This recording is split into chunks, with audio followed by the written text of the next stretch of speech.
बिस्मिल्लाहिर्रहमानिर्रहीम। अस्सलाम वालेकुम स्टूडेंट्स, मैं हूं हसान फरीद, आपका फिजिक्स टीचर। स्टूडेंट्स, आप लोग जानते हैं कि हम सर्किट्स को डिस्कस कर रहे हैं।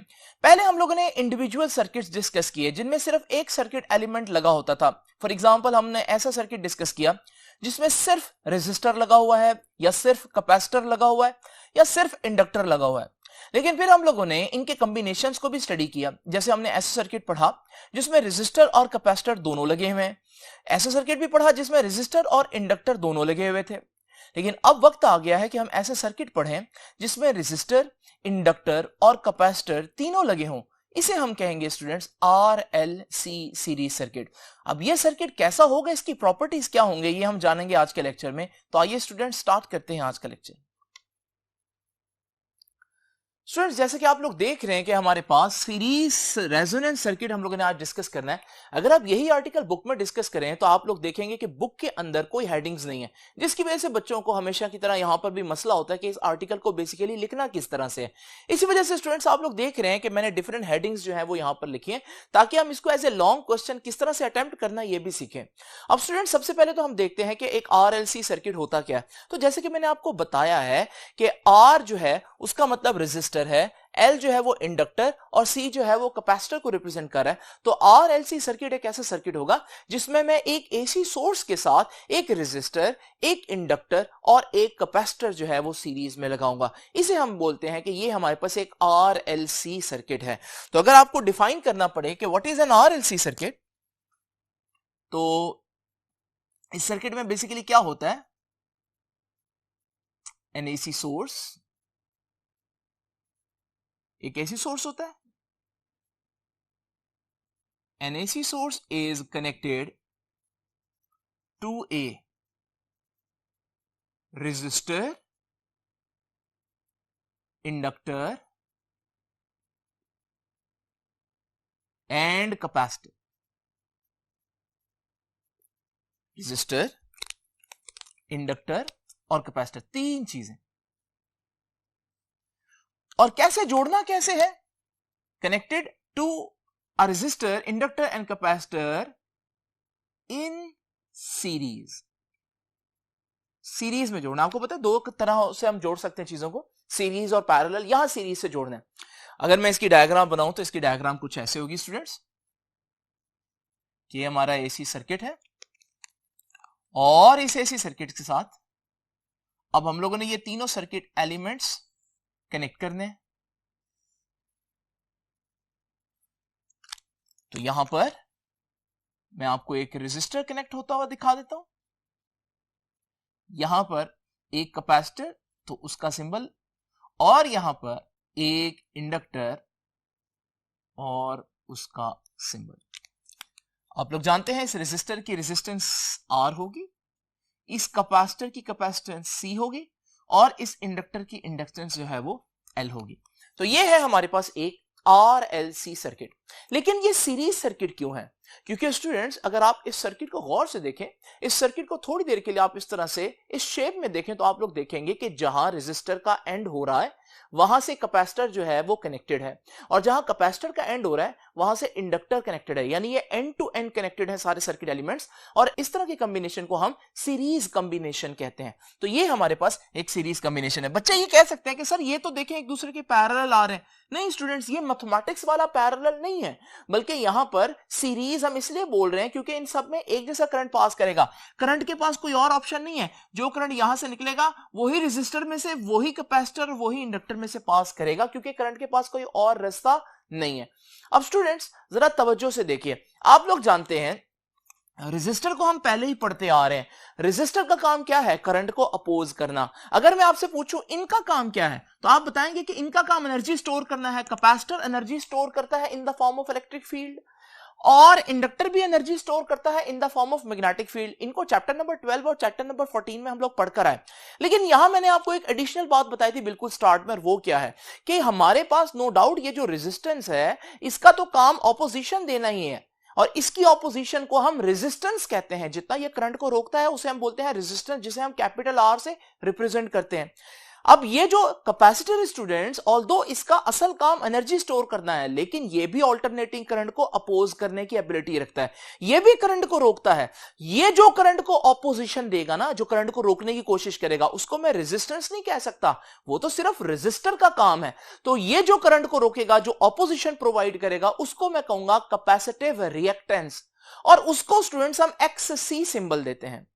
और इसी तरह से इंडक्टर को अगर हम देखें तो इसका असल काम जो है वो एनर्जी स्टोर करना है in the form of magnetic field, लेकिन ये भी कुछ ना कुछ ऑपोजिशन दे सकता है ऑल्टरनेटिंग करंट को अपने मैग्नेटिक फील्ड्स की वजह से। ये जो ऑपोजिशन देगा करंट को, इसे हम बोलेंगे इंडक्टिव रिएक्टेंस, और इसका सिंबल है XL। यानी कि मैं कह सकता हूं कि इस वक्त हमारा जो पूरा सर्किट है, उसमें से गुजरने वाले करंट को एक नहीं बल्कि 3 सर्किट एलिमेंट्स अपोज करेंगे। एक ऑपोजिशन उसको रेजिस्टर ऑफर करेगा, जिसे हम रेजिस्टेंस कहेंगे। एक ऑपोजिशन जो है वो हमारे पास कैपेसिटर उसको ऑफर करेगा, जिसे हम कैपेसिटिव रिएक्टेंस यानी XC कहेंगे। और एक ऑपोजिशन इंडक्टर अपोज करेगा, ऑफर करेगा, जिसे हम इंडक्टिव रिएक्टेंस कहेंगे। मैं यूं भी कह सकता हूं कि हमारे पास बेसिकली 2 किस्म की ऑपोजिशंस हैं, रेजिस्टेंस और रिएक्टेंस। तो स्टूडेंट्स, ये तो हमारे पास इंडिविजुअल ऑपोजिशंस हो गई। आप सोच रहे होंगे कि टोटल कुल मिलाकर पूरी ऑपोजिशंस कितनी होंगी, तो वो स्टूडेंट्स कहलाती है इंपीडेंस। याद रखिएगा, क्योंकि तीनों सर्किट एलिमेंट्स लगे हुए हैं, तो तीनों सर्किट एलिमेंट्स जब मौजूद हों तो टोटल ऑपोजिशन, कंबाइंड ऑपोजिशन, जिसे हम क्या बोलते हैं, इंपीडेंस। याद रखिएगा, इंपीडेंस क्या होती है, इंपीडेंस होती है टोटल ऑपोजिशन।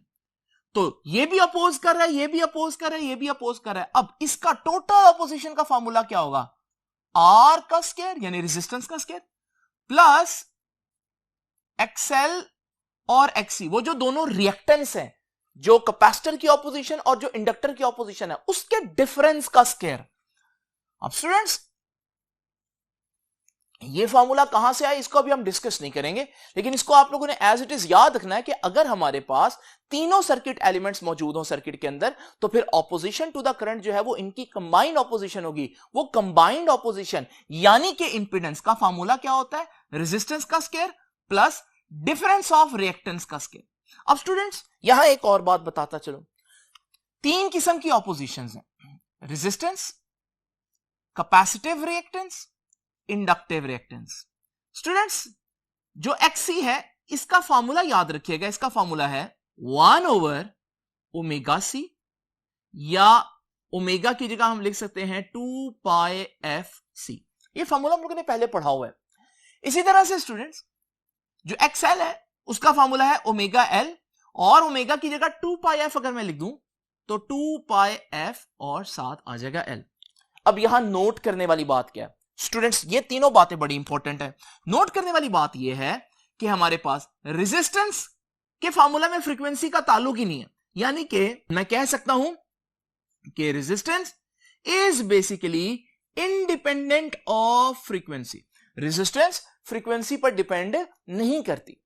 और स्टूडेंट्स, यहां पर देखें, XC में फ्रीक्वेंसी आ रही है, और फ्रीक्वेंसी कहां आ रही है, डिनोमिनेटर में। इसका मतलब XC का फ्रीक्वेंसी से रिलेशन है, और कैसा रिलेशन है, इनवर्स रिलेशन है। तो मैं यहां पर इसको थोड़ी देर के लिए मिटाकर सिर्फ ये फैक्ट लिख देता हूं आप लोगों के लिए कि कैपेसिटर की जो ऑपोजिशन है वो उस करंट की फ्रीक्वेंसी के इनवर्सली प्रोपोर्शनल होती है। बिल्कुल इसी तरह से अगर आप देखें, XL में भी फ्रीक्वेंसी आ रही है, लेकिन फ्रीक्वेंसी न्यूमरेटर में है। इसका मतलब इसका ताल्लुक फ्रीक्वेंसी से डायरेक्ट है। तो मैं यहां पर यह लिख देता हूं कि हमारे पास XL is directly proportional to frequency. तो आपने देखा कि 3 ऑपोजिशंस हैं, और तीनों ऑपोजिशंस का जो फ्रीक्वेंसी के साथ रिलेशन है वो बिल्कुल डिफरेंट है। रेजिस्टेंस का फ्रीक्वेंसी के साथ रिलेशन ही नहीं है, XC का फ्रीक्वेंसी के साथ इनवर्स रिलेशन है, और XL का फ्रीक्वेंसी के साथ डायरेक्ट रिलेशन है। स्टूडेंट्स, इस सूरत में अगर मैं इनकी इंपीडेंस डायग्राम बनाऊं तो इनकी इंपीडेंस डायग्राम कुछ ऐसे होगी। देखिए, रेजिस्टेंस फ्रीक्वेंसी पर डिपेंड ही नहीं कर रही, इसको मैं रेजिस्टेंस को एक्स एक्सिस में ड्रॉ करूंगा, तो ये रेजिस्टेंस को एक्स एक्सिस में ड्रॉ कर लिया क्योंकि वो इंडिपेंडेंट ऑफ फ्रीक्वेंसी है। लेकिन अगर आप गौर से देखें, XC और XL बिल्कुल एक दूसरे के ऑपोजिट चल रहे हैं, वो फ्रीक्वेंसी के साथ इनवर्स और ये फ्रीक्वेंसी के साथ डायरेक्ट रिलेशन रखती है। इसका मतलब ये हुआ स्टूडेंट्स कि ये तो बिल्कुल एक दूसरे के ऑपोजिट कैरेक्टरिस्टिक्स रखती हैं। इस सूरत में क्योंकि एक्सएल और एक्ससी बिल्कुल एक दूसरे के ऑपोजिट होती हैं, तो मैं इनको कुछ इस तरह से बनाऊंगा। ये देखिए हमारे पास, इसको हम कह देते हैं एक्सएल और इसको हम कह देते हैं एक्ससी। अभी हम इस बहस में नहीं पढ़ते कि ये बड़ी होगी या ये छोटी होगी, ये हम आगे डिस्कस करेंगे। अभी मैंने आपको बताया ये है कि रेजिस्टेंस फ्रीक्वेंसी पर डिपेंड ही नहीं करता, उसको एक्स एक्सिस में ड्रॉ करेंगे और इनका फ्रीक्वेंसी के लिहाज से एक दूसरे के बिल्कुल ऑपोजिट रिलेशन बन रहा है। तो फिर मैं अगर एक्सएल को ऊपर बनाऊंगा तो एक्ससी को नीचे बनाऊंगा, क्योंकि हमने दिखाना है कि वो एक दूसरे के बिल्कुल ऑपोजिट है। और रेजिस्टर को तो एक अलग ही डायरेक्शन में बना दिया कि भाई उसका तो फ्रीक्वेंसी से कोई ताल्लुक ही नहीं है। तो इसकी इंपीडेंस डायग्राम जो है वो हम कुछ इस तरह से बनाते होते हैं स्टूडेंट्स, तो इसको भी आप लोगों ने याद रखना है। अब स्टूडेंट्स जरा तवज्जो कीजिए, यहां पर हम सबसे पहला केस डिस्कस करते हैं। पहला केस क्या है? एट लो फ्रीक्वेंसी, अगर वो जो एसी सोर्स है मैं उसकी फ्रीक्वेंसी बहुत कम रखूं तो फिर क्या होगा? अब आप लोग जानते हैं लो फ्रीक्वेंसी मैंने बताया, तो हम लोग जानते हैं कि एट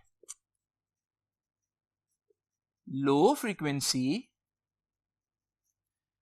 कम, और मैं बता चुका हूं अगर फ्रीक्वेंसी कम होगी तो इनवर्स रिलेशन, तो एक्ससी ज्यादा, और फ्रीक्वेंसी कम तो एक्सएल कम ही होगा क्योंकि डायरेक्ट रिलेशन है। तो आप लोग देख रहे हैं जब मैं बहुत कम फ्रीक्वेंसी रखूंगा तो फ्रीक्वेंसी कम होने की वजह से एक्ससी बहुत ज्यादा और एक्सएल बहुत कम होगा। तो यानी कि मैं कह सकता हूं eight low frequency एक्ससी is greater than XL. Capacitor की ऑपोजिशन इंडक्टर की ऑपोजिशन से ज्यादा होगी लो फ्रीक्वेंसी पर, वो फार्मूला बता रहा है। अब स्टूडेंट्स इस सूरत में हम क्या कहेंगे कि हेंस कैपेसिटेंस डोमिनेट्स। याद रखिएगा, जिसकी ऑपोजिशन ज्यादा हो वो डोमिनेट कर जाता है। आप लोग जानते हैं ये एक दूसरे की जिद है, एक दूसरे के बिल्कुल ऑपोजिट चीजें हैं, और इसकी ऑपोजिशन ज्यादा है तो इसका मतलब ये इस पर डोमिनेट कर गया। यानी कि रेजिस्टर, कैपेसिटर और इंडक्टर तीन चीजें थी ना, इसका तो मसला ही नहीं ना, उसका तो फ्रीक्वेंसी से ताल्लुक ही नहीं, मसला इन दोनों का है। जो आपस में कंपटीशन है वो इन दोनों का है, और इस वक्त इस कंपटीशन में कौन जीता? एक्ससी। तो कैपेसिटर जीत गया, इसलिए हम कहते हैं कि कैपेसिटेंस डोमिनेट कर गई है इस सूरत हाल में। ठीक है, 2 पॉइंट हो गए। तीसरा पॉइंट क्या है? इस सूरत हाल में मैं क्या नतीजा निकालूंगा? Hence at low frequency an RLC circuit, RLC circuit है ना हमारा, circuit behaves like an RC circuit. देखिए स्टूडेंट्स, बड़ी इंपॉर्टेंट बात है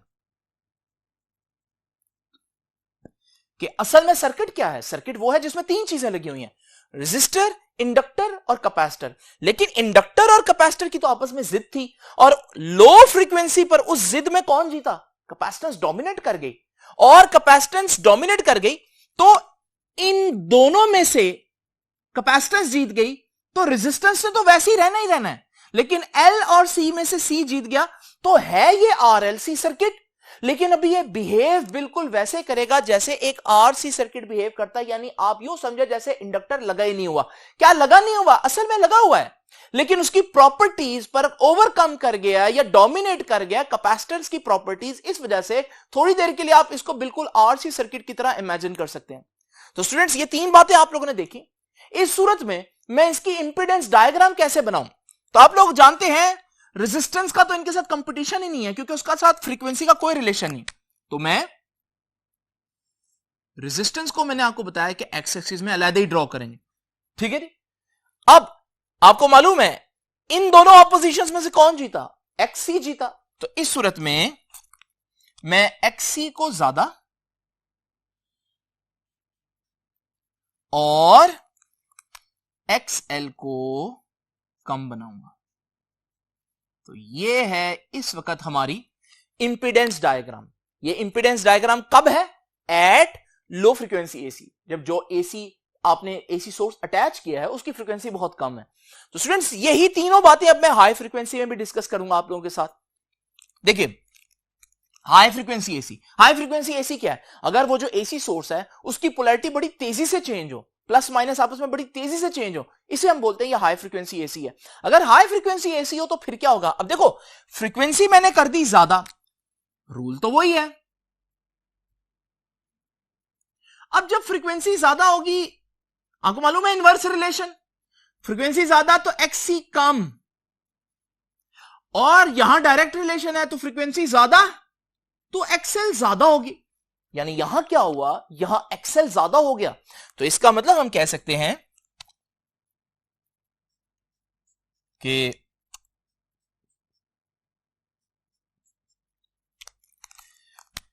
एट हाई फ्रीक्वेंसी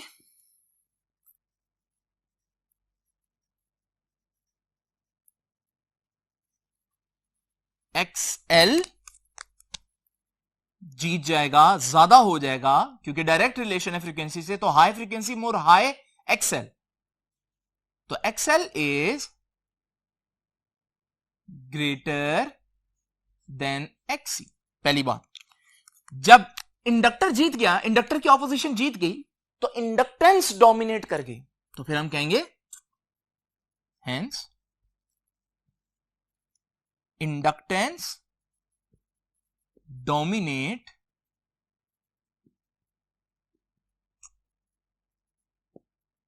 ठीक है।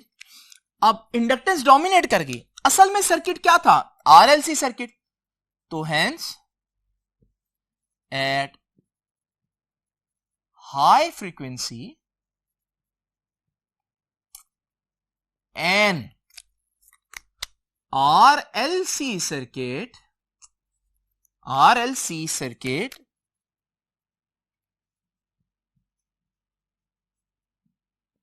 behaves just like an RL circuit. देखो कंपटीशन R का तो नहीं है, R तो इंडिपेंडेंट है फ्रीक्वेंसी का। इंडक्टेंस और कैपेसिटेंस का आपस में कंपटीशन चल रहा है, और मैंने देखा किसकी ऑपोजिशन ज्यादा हो गई? XL की।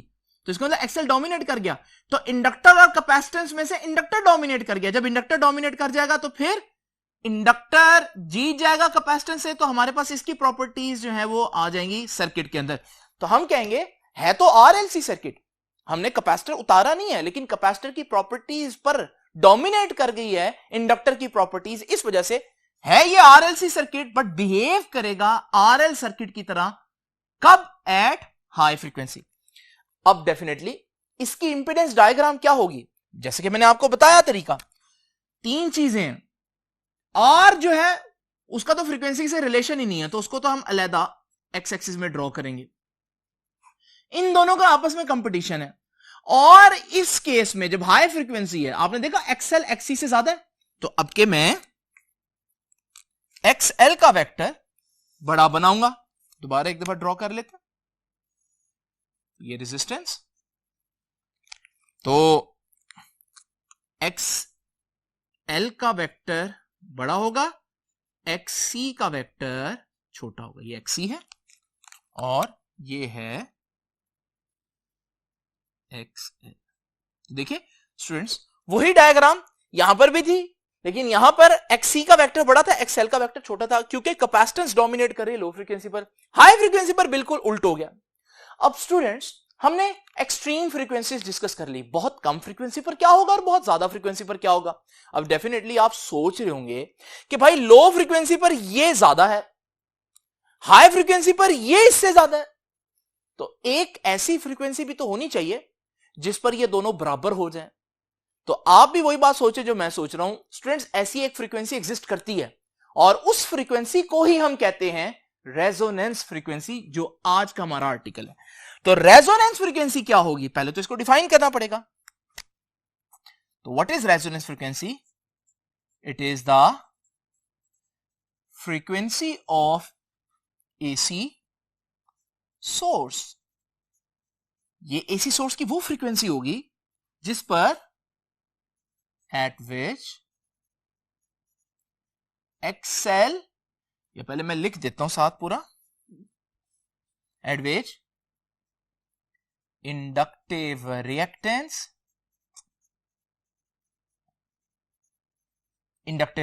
यानी कि एक्सएल क्या हो जाए, बिकम्स इक्वल, बराबर हो जाए, becomes equal to capacitive reactance,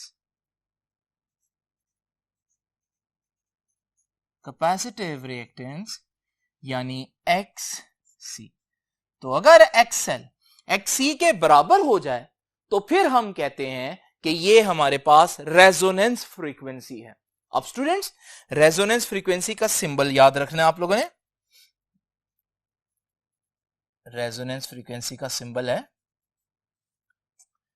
अगर आप लीनियर फ्रीक्वेंसी कहेंगे तो FR कहेंगे, अगर आप एंगुलर फ्रीक्वेंसी की बात करेंगे, ओमेगा की बात करेंगे, तो ओमेगा R कह देंगे। जो भी आप कह लें, लीनियर फ्रीक्वेंसी हो या एंगुलर फ्रीक्वेंसी हो, बहरहाल दोनों के साथ एक स्मॉल r आ जाएगा, और R बता रहा है कि ये अब आम फ्रीक्वेंसी नहीं है बल्कि ये रेजोनेंस फ्रीक्वेंसी है।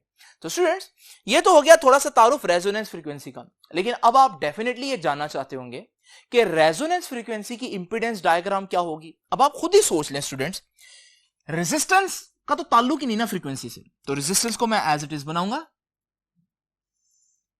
ये देखिए रेजिस्टेंस एज इट इज। उसके बाद स्टूडेंट्स, आप लोगों को मालूम है एक तरफ मैंने XC बनाना है और उसके बिल्कुल ऑपोजिट XL बनाना है, लेकिन रेजोनेंस फ्रीक्वेंसी पर XL और XC बराबर हो चुके हैं, तो फिर मैं बनाऊंगा तो सही दोनों को, ये XC है और ये XL है। तो स्टूडेंट्स, XC और XL बराबर ना हो गए, और हमारे पास दो बराबर वेक्टर्स तो एक दूसरे को कैंसिल कर देते हैं। इसका मतलब ये वेक्टर इसमें ऐड होकर आंसर 0 कर देगा, ये नल वेक्टर आ जाएगा। तो इनको फिर मैं बजाय बनाने के, ड्रॉ करने के, मैं क्यों ना इनको मिटा दूं। तो स्टूडेंट्स, ये है इंपीडेंस डायग्राम। कब इंपीडेंस डायग्राम है? जब हमारा जो सर्किट है उसको हम रेजोनेंस फ्रीक्वेंसी वाला एसी देंगे, यानी कि रेजोनेंस RLC सर्किट में जो डायग्राम होगी इंपीडेंस की वो ये है, यानी वो दो वेक्टर्स जो पहले तो मौजूद थे लेकिन अब वो मौजूद नहीं है। यहां से एक और बात भी मैं कह सकता हूं, और वो क्या है कि एट रेजोनेंस फ्रीक्वेंसी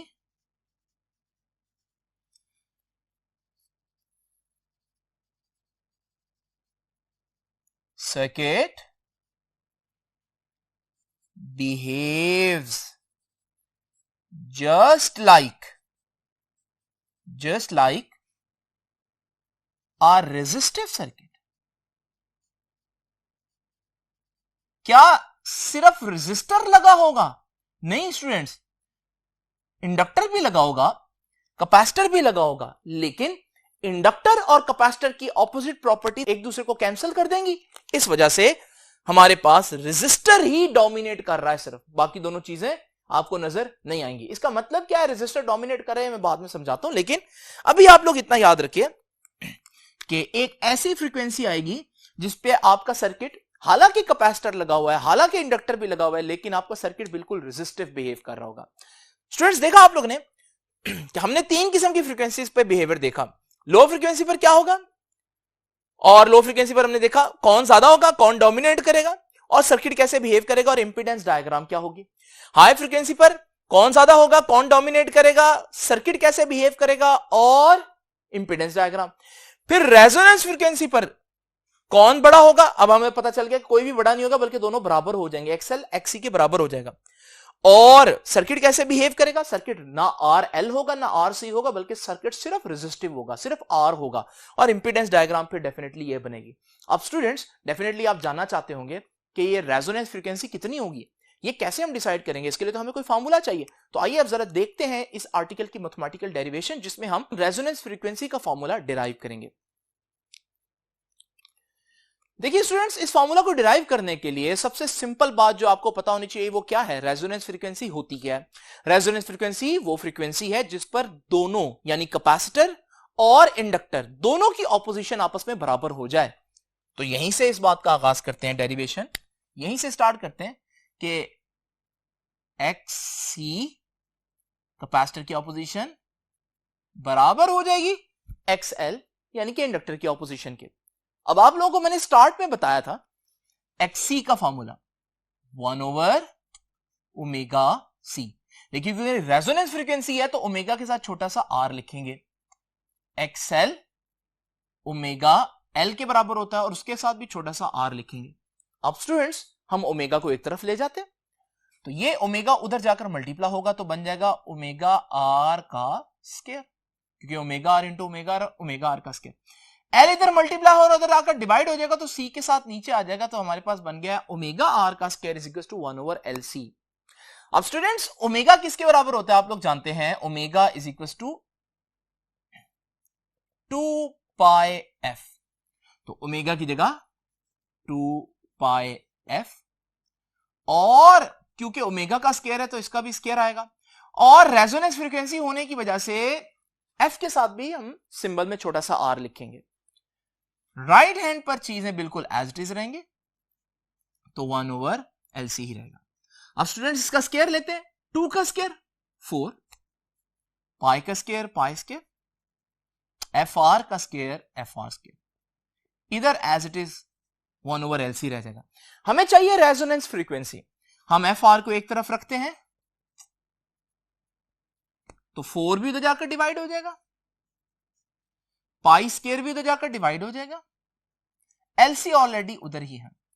अब स्टूडेंट्स रेजोनेंस फ्रीक्वेंसी चाहिए हमें, ये रेजोनेंस फ्रीक्वेंसी का स्क्वायर है तो हमें दोनों तरफ अंडर रूट लेना पड़ेगा। तो taking square root on both sides, दोनों तरफ अंडर रूट लेंगे। तो स्टूडेंट्स यहां था एफ आर का स्क्वायर, इसका अंडर रूट लेंगे, यहां था 1/4π²LC, इसका भी अंडर रूट लेंगे। अब स्टूडेंट्स ये तो अंडर रूट और स्क्वायर कैंसिल हो जाएगा तो हमारे पास बचा एफ आर। 4 का अंडर रूट पूरा आता है और वो है 2,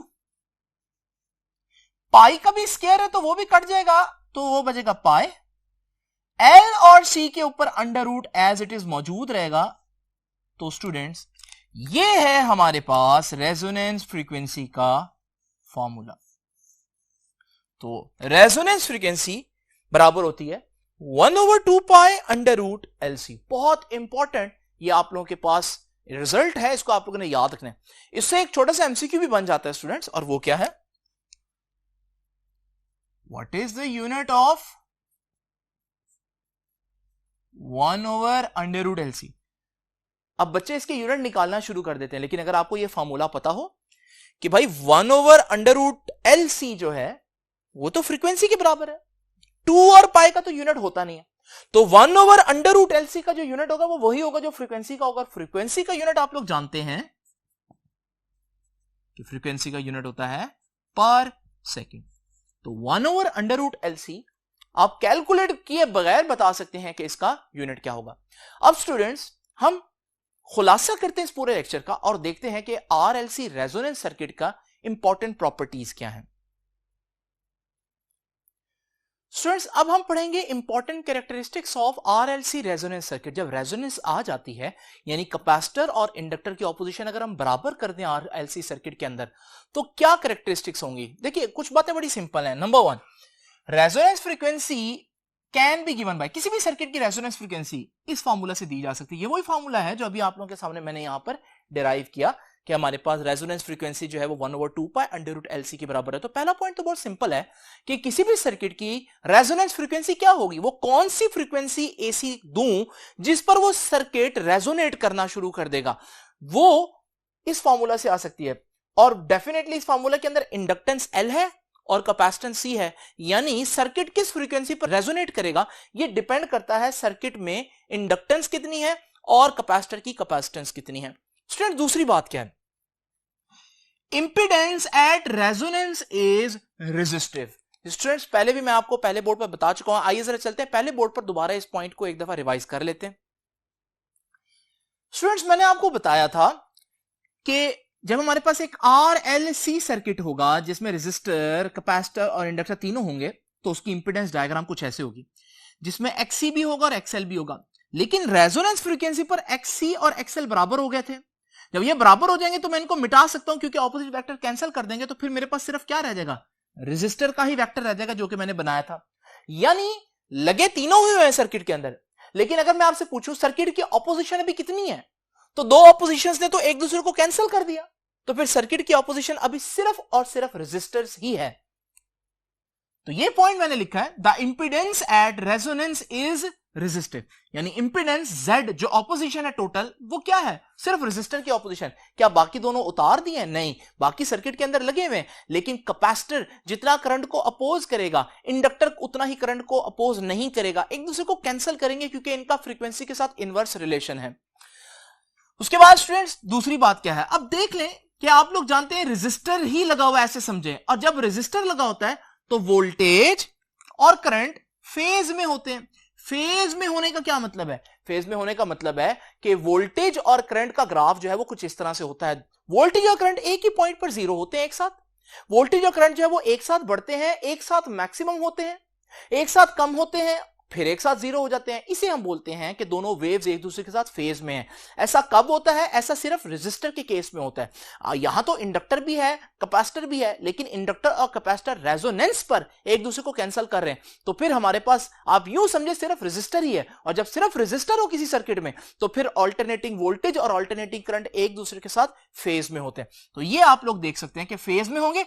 इसको हम यूं भी कह सकते हैं कि फेज डिफरेंस जीरो होगा, कोई फेज डिफरेंस नहीं होगा, 0 डिग्री होगा। इसी से निकलता है नेक्स्ट पॉइंट। नेक्स्ट पॉइंट है पावर फैक्टर के बारे में। अगर आप लोग नहीं जानते पावर फैक्टर, मैं आपको बता चुका हूं, पावर फैक्टर होता है कॉस थीटा। जो कॉस थीटा होता है इसको पावर फैक्टर कहते हैं। अब थीटा तो कितना है, मैंने बताया दोनों वेव्स बिल्कुल इन फेज हैं, यानी कि उनके दरमियान फेज डिफरेंस 0 है, तो यहां थीटा की जगह 0 पुट करता हूं। कॉस 0 तो स्टूडेंट्स 1 नहीं होता, तो पावर फैक्टर 1 हो गया, मैक्सिमम पावर फैक्टर है, यानी जब रेजोनेंस होगी तो उस वक्त मैक्सिमम पावर कंज्यूम करेगा सर्किट, इसलिए हम कहते हैं पावर फैक्टर इज 1। कैसे 1 वो मैंने आपको बता दिया। अब स्टूडेंट्स अगली बात, एट रेजोनेंस, जब रेजोनेंस आ जाएगी इंपीडेंस मिनिमम होगी, यानी इंपीडेंस कंबाइंड ऑपोजिशन, आपको मालूम है ना कंबाइंड ऑपोजिशन असल में क्या थी, R का square plus XL minus XC का स्क्वायर। असल में यह है फार्मूला अगर हमारे पास तीनों सर्किट एलिमेंट्स मौजूद हों। लेकिन हम लोगों ने देखा एट रेजोनेंस XL और XC तो बराबर होते हैं, और जब XL और XC बराबर होंगे तो माइनस होकर आंसर, ये स्क्वायर बाहर आएगा, ठीक है जी, माइनस होकर आंसर तो स्टूडेंट 0 नहीं हो जाएगा। और आप लोग जानते हैं 0 का स्क्वायर भी 0 ही होता है, और 0 के ऐड होने से कोई फर्क नहीं होता, तो वो पूरी की पूरी टर्म ही गायब होगी। और फिर आप लोग जानते हैं कि R का स्क्वायर अंडर रूट से कैंसिल हो जाएगा। जब ये इससे कैंसिल होगा तो हमारे पास सिर्फ ZR के बराबर आ जाएगा। ये तो ऊपर वाला पॉइंट ही है, लेकिन यहां एक्स्ट्रा बात क्या पता चली कि आपकी सर्किट की जो इंपीडेंस है वो मिनिमम हो चुकी है, क्योंकि दो ऑपोजिशन प्रोवाइड करने वाले एलिमेंट सिरे से आप यूं समझ लें कि कैंसिल हो रहे हैं। तो इस वक्त सर्किट कम से कम ऑपोजिशन देगा, क्योंकि 3 में से तो 2 वैसे ही कैंसिल हो गए। अब जब सर्किट कम से कम ऑपोजिशन देगा रेजोनेंस पर, तो इसका इफेक्ट क्या होगा। स्टूडेंट जरा इमेजिन करें कि मेरे पास एक एसी सोर्स है और इस एसी सोर्स से एक रेजिस्टर, कैपेसिटर और इंडक्टर जो है वो अटैच है। इनकी ऑपोजिशंस को मैं R, XC और XL से रिप्रेजेंट करूंगा। अब जरा स्टूडेंट्स इमेजिन करें इस वक्त ये तीनों ऑपोजिशन दे रहे हैं। XC की ऑपोजिशन सपोज करें 10 ओम्स है और XL की ऑपोजिशन जो है वो 7 ओम्स है। अब स्टूडेंट्स आप लोग जानते हैं कि इस वक्त रेजोनेंस नहीं है। अगर मैं यहां पर एक बल्ब लगा दूं तो आप लोगों को मालूम है कि बल्ब जो है वो थोड़ा बहुत ग्लो करेगा। अब जरा इमेजिन करें, मैं किसी प्रोसेस से अगर ये कैपेसिटर जो है इसकी ऑपोजिशन जो है वो 7 ओहम ही कर दूं, तो अब ये दोनों सर्किट एलिमेंट्स आपस में बराबर हो गए, इनकी ऑपोजिशन आपस में बराबर हो गई। अब जब ये ऑपोजिशन आपस में बराबर हो जाएंगी तो ये तो कैंसिल कर देंगे एक दूसरे को। अब आप यूं समझें जैसे ये सर्किट में लगे ही नहीं हुए, एक्चुअली में लगे होंगे, लेकिन मैं इनकी प्रॉपर्टीज क्योंकि एक दूसरे को कैंसिल करेंगी तो इनको थोड़ी देर के लिए इग्नोर कर देता हूं। अब ऑपोजिशन सिर्फ कौन दे रहा है? पूरे सर्किट में ऑपोजिशन किसकी चल रही है? रेजिस्टर की। जब ऑपोजिशन सिर्फ रेजिस्टर की चल रही है, बाकी दो की ऑपोजिशन सिरे से गायब हो गई है, तो आप देखेंगे अब बल्ब का ग्लो बढ़ जाएगा, यानी करंट बढ़ गया। तो यह बात मैंने आप लोगों को बताई कि पिछले पॉइंट पे हमने देखा कि रेजोनेंस पर सर्किट की इंपीडेंस, टोटल ऑपोजिशन सिर्फ रेजिस्टेंस की रह जाती है, तो ऑपोजिशन अपनी कम से कम वैल्यू पर आ गई, मिनिमम ऑपोजिशन होगी। जब ऑपोजिशन कम हो जाए तो करंट मैक्सिमम हो जाता है, क्योंकि ओहम्स लॉ क्या कहता है? ओहम्स लॉ कहता है करंट किसके बराबर होता है? करंट बराबर होता है V ओवर R। हम लोगों ने पढ़ा, लेकिन यहां कंबाइंड ऑपोजिशन की बात करेंगे तो Z, और Z मिनिमम हो गया। तो जब डिनोमिनेटर मिनिमम होगा तो न्यूमरेटर मैक्सिमम हो जाएगा। तो स्टूडेंट्स रेजोनेंस पर सर्किट की ऑपोजिशन कम हो जाती है बहुत, और सर्किट के अंदर मौजूद करंट मैक्सिमम हो जाता है। ये अगर मैं फ्रीक्वेंसी और करंट का एक रिलेशनशिप आपके सामने ड्रॉ करूं तो ये देखिए ये रेजोनेंस फ्रीक्वेंसी है, इस पर करंट मैक्सिमम होगा। तो ये जो हमारे पास सर्किट में बेसिकली ये जो ग्राफ बनेगा ये कुछ इस तरह से बनेगा। ये ग्राफ क्या बता रहा है? ये ग्राफ बता रहा है कि जब रेजोनेंस आई तो रेजोनेंस पर मैक्सिमम करंट पास किया, इसे हम आई नॉट कह सकते हैं। तो स्टूडेंट्स ये हो गए सारे पॉइंट्स। एक आखिरी पॉइंट जो है वो थोड़ा सा बच्चों को कंफ्यूज करता है, इसलिए जरा इसको आराम से पढ़ते हैं। ये पॉइंट क्या है, इसको समझाने से पहले मैं आप लोगों को कुछ और चीज बता देता हूं। आप लोग इमेजिन करें कि मेरे पास एक वोल्टेज सोर्स है और उस वोल्टेज सोर्स से 3 रेजिस्टर्स कनेक्टेड हैं। अब स्टूडेंट्स आप लोग जानते हैं इसकी कुछ ना कुछ वैल्यू तो होगी। सपोज करें इसकी वैल्यू है 20 वोल्ट। अब क्योंकि यही 20 वोल्ट जो है वो रेजिस्टर्स में डिवाइड होंगे, तो हो सकता है इस रेजिस्टर की जब मैं वोल्ट मीटर लगाऊं तो यहां वोल्टेज आ रही हो 7 वोल्ट, इसके गिर जब मैं वोल्ट मीटर लगाऊं तो इसके गिर वोल्टेज आ रही हो 3 वोल्ट, और इसके गिर जब मैं वोल्ट मीटर लगाऊं तो इसके गिर वोल्टेज आ रही हो 10 वोल्ट। अगर आप किसी भी रेजिस्टर को देखें तो वो सोर्स की वोल्टेज से कम है, क्योंकि सोर्स के पास 20 वोल्ट थे और वो डिवाइड हुए हैं। तो जब वो डिवाइड होंगे तो इंडिविजुअल रेजिस्टर के पास वोल्टेज और जो सोर्स का वोल्टेज है उससे कम ही होंगे और होने चाहिए, क्योंकि आप डिवाइड कर रहे हैं ना वोल्टेज। क्या ऐसा मुमकिन है कि मेरे पास 20 वोल्ट का एक सोर्स लगा हो और इसके गिर्द जब मैं किसी एक रेजिस्टर के गिर्द वोल्ट मीटर लगाऊं तो वोल्ट मीटर बताए कि इस रेजिस्टर को 25 वोल्ट मिल रहे हैं? नहीं स्टूडेंट्स, ऐसा नहीं हो सकता। जब टोटल वोल्टेज ही 20 वोल्ट्स है तो ऐसा कैसे मुमकिन है कि एक इंडिविजुअल रेजिस्टर को 25 वोल्ट्स मिल रहे हो? यानी यहां से हम एक रूल बना सकते हैं कि रेजिस्टर्स के केस में अगर हम देखें तो किसी भी रेजिस्टर के गिर्द वोल्टेज सोर्स की वोल्टेज से कभी भी ज्यादा नहीं हो सकता। अब यह बात समझ में भी आती है, लेकिन यहां हम पढ़ रहे हैं आरएलसी सर्किट। आरएलसी सर्किट में खास बात यह है कि ये जो इंडक्टर और कैपेसिटर है ये वोल्टेज खुद भी डेवलप कर लेते हैं, क्योंकि ये एनर्जी स्टोरिंग डिवाइसेस हैं। कैपेसिटर एनर्जी स्टोर करता है in the form of electric field, inductor energy store करता है in the form of magnetic field. इस वजह से यहां पर यह मुमकिन है कि अगर आपके पास एक 20 वोल्ट का सोर्स हो और आप किसी लम्हे इस कैपेसिटर के गिर्द वोल्ट मीटर लगाएं तो हो सकता है इस वोल्ट मीटर पर किसी लम्हे 25 वोल्ट स्टोर हो। अब आप कहेंगे सर ये कैसे हो सकता है? बैटरी के पास जब 20 वोल्ट है तो इसके पास 25 वोल्ट कहां से आए? क्योंकि स्टूडेंट्स ये खुद इस वक्त एक एनर्जी स्टोरिंग डिवाइस है, तो ये चार्ज स्टोर कर रहा है, इस वजह से इसके पास वोल्टेज समटाइम्स उससे ज्यादा भी आ सकते हैं। बिल्कुल यही मामला जो है वो इंडक्टर के केस में भी हो सकता है कि उसके ऊपर जो वोल्टेज है वो सोर्स की वोल्टेज से ज्यादा हो सकते हैं। हमेशा नहीं, लेकिन ऐसा हो सकता है और आपने परेशान नहीं होना। तो students at resonance the voltage drop across inductor के अक्रॉस जो वोल्टेज है उसे VL कह रहे हैं, end voltage drop across capacitor के अक्रॉस जो वोल्टेज है VC में भी हो सकता है much larger than the source voltage, कि सोर्स की वोल्टेज से भी उनके पास वोल्टेज ज्यादा हो। तो पहले ये बात हमें अजीब सी लगती थी, लेकिन अब हमें क्योंकि पता चल गया ये खुद एनर्जी स्टोरिंग डिवाइसेस हैं, तो वाकई इन पर वोल्टेज जो है वो सोर्स की वोल्टेज से भी ज्यादा हो सकती है। स्टूडेंट्स ये था हमारा आज का लेक्चर। आई होप कि ये रेजोनेंस का लेक्चर जो आपको समझ में आएगा और आपको ये भी पता चला होगा कि आरएलसी रेजोनेंस सीरीज सर्किट को किस तरह से लॉन्ग क्वेश्चन आ जाए तो अटेम्प्ट करना है। तो आपसे अब इंशाल्लाह मुलाकात होगी नेक्स्ट लेक्चर में, तब तक के लिए अल्लाह हाफिज।